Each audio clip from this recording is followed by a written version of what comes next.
What if I told you that the TV you're watching right now is the result of almost 80 years of failed screens, overheating panels, and burnt images that wouldn't go away? Every generation thought they finally had the perfect TV. Every single one was wrong. In this video, I'm going to walk you through every major screen technology, from the massive, blurry boxes of the 1950s all the way to screens so advanced they cost more than a car. And by the end, you'll understand exactly why your TV looks the way it does, and what the best screen money can actually buy right now. Let's start at the very beginning. Here's something most people forget. For almost 50 years, this was the only TV that existed: the CRT, cathode ray tube. A massive, heavy box that worked by firing beams of electrons at a screen to create an image. And it actually worked. People watched the moon landing, the World Cup, and decades of news on these things. But CRT had a serious problem with image quality. It used something called interlaced scanning, meaning instead of showing you a complete image instantly, it built the picture in two halves and combined them. The result? A pale, slightly blurry image that flickered during fast movement. Resolution was locked at 480i, barely a quarter of what we consider HD today. The picture was soft, the colors were off, and the TV itself weighed as much as a small refrigerator.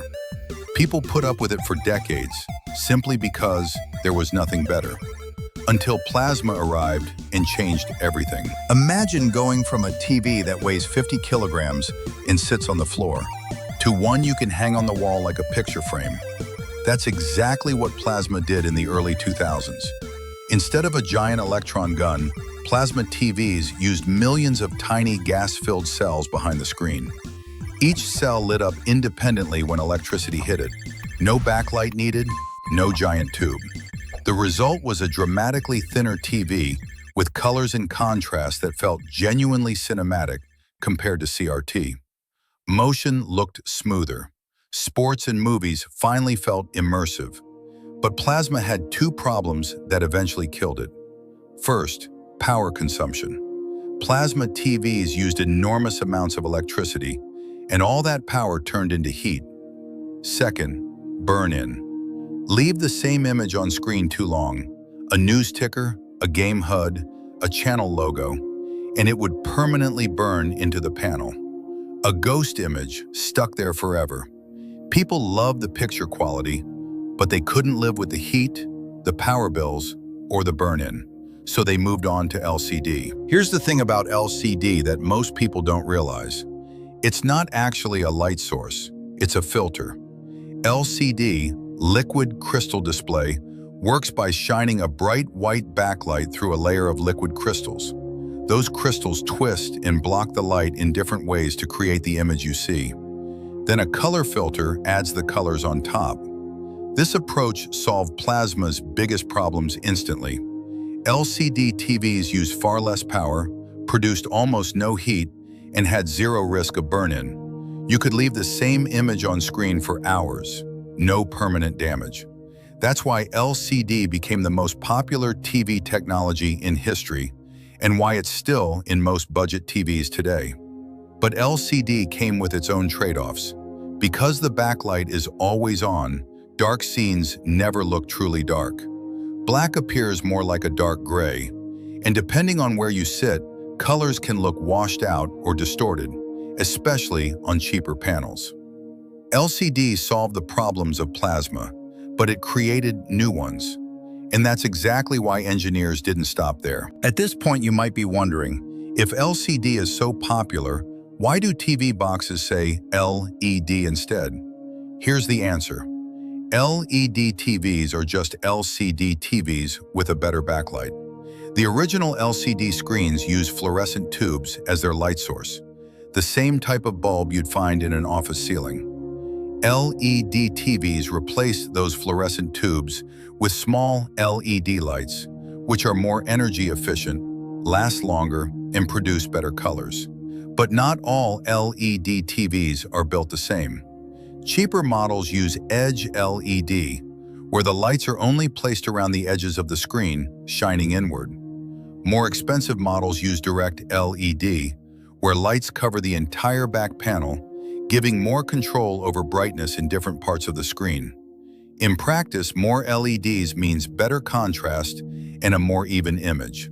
The difference is especially noticeable in dark scenes. Edge LED can make corners look brighter than the center, which breaks the immersion completely. LED was a real improvement, but it still couldn't solve the one problem that had followed LCD from the beginning: light leaking into dark areas.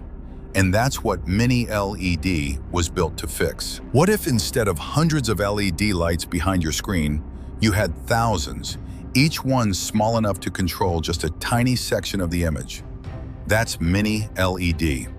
By packing thousands of microscopic LEDs behind the panel, Mini LED TVs can dim specific areas of the screen independently. So when you're watching a dark space scene with one bright star, the area around the star dims down almost completely, while the star itself stays brilliant. The result is dramatically deeper blacks than regular LED, without giving up the brightness that makes daytime viewing comfortable. It's especially noticeable in dark rooms and in gaming, where enemies hiding in shadows are suddenly much easier to spot. But Mini LED still has one weakness: blooming. Because the LEDs are grouped in zones rather than being truly individual, bright objects can still cause a faint glow in nearby dark areas. That's where QLED takes a different approach entirely. Instead of improving darkness, QLED uses quantum dot technology to push brightness and color to extreme levels. The result is a TV that looks absolutely stunning in a bright, sunlit living room. Vivid, punchy, and eye-catching.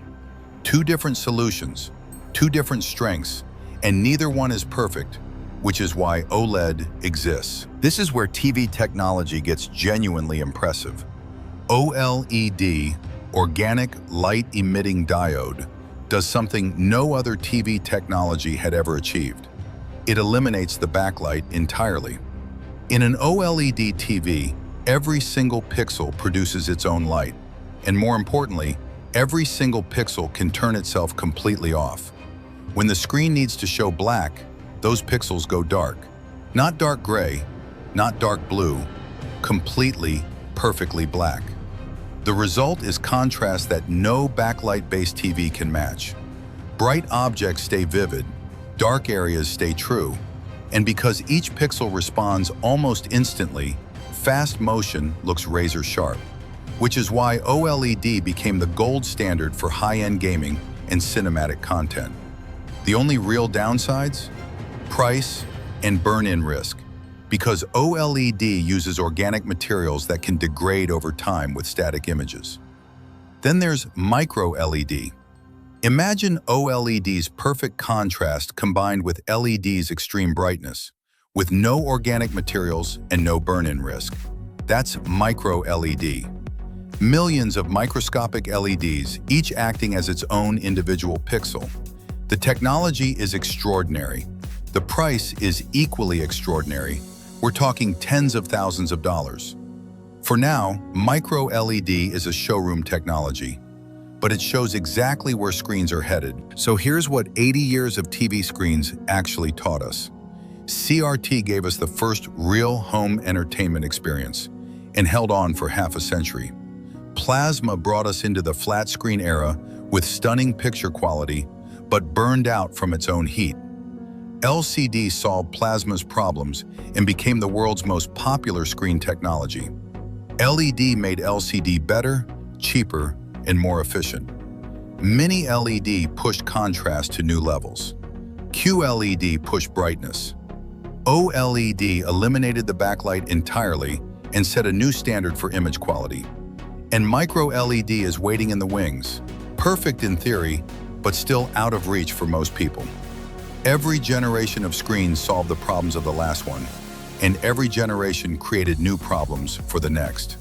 So which TV should you actually buy right now? If budget is the priority, LED.